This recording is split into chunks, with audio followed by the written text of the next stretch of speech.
Hello, and welcome to our lesson on developing the schedule part 2. This segment will cover defining the critical path.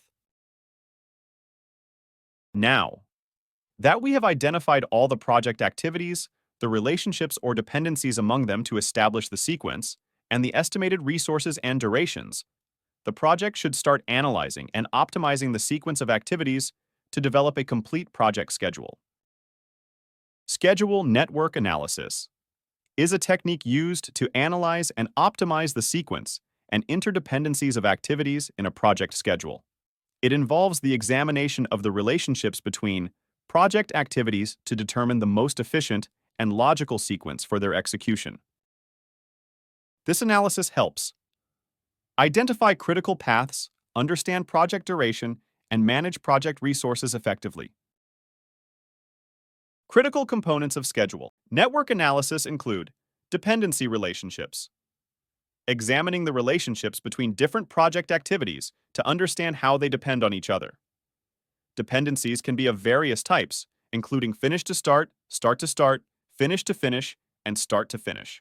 Critical path method, CPM. CPM is a fundamental technique in schedule network analysis.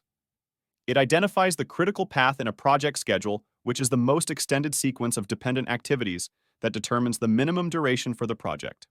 Activities on the critical path have zero float or slack, meaning any delay in these activities will directly impact the project's overall duration. Float or slack analysis refers to the time an activity can be delayed without affecting the project's overall duration. Schedule network analysis helps identify activities with float, allowing project managers to prioritize and manage resources effectively. Early start, early finish, late start, and late finish. These terms define the earliest and latest times an activity can start and finish without delaying the project. Schedule network analysis calculates these values based on the dependencies and constraints in the project schedule.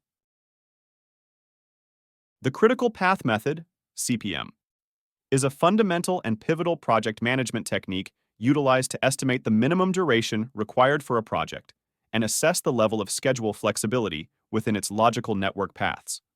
This method plays a crucial role in project planning and scheduling by providing project managers with valuable insights into the sequencing and interdependencies of activities.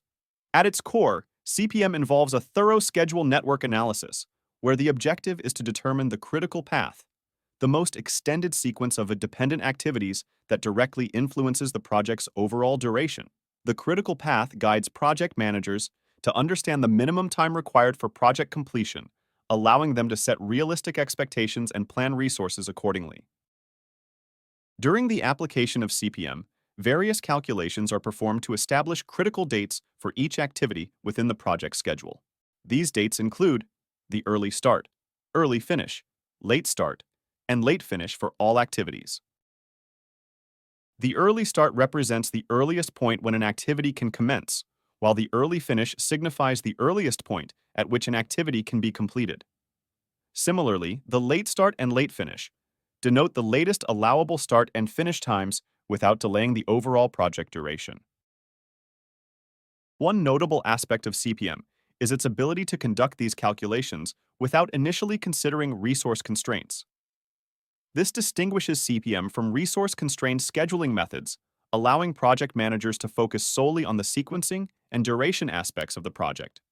The forward and backward pass analyses conducted through the schedule network enable the determination of these crucial dates, with the forward pass calculating early dates and the backward pass determining late dates.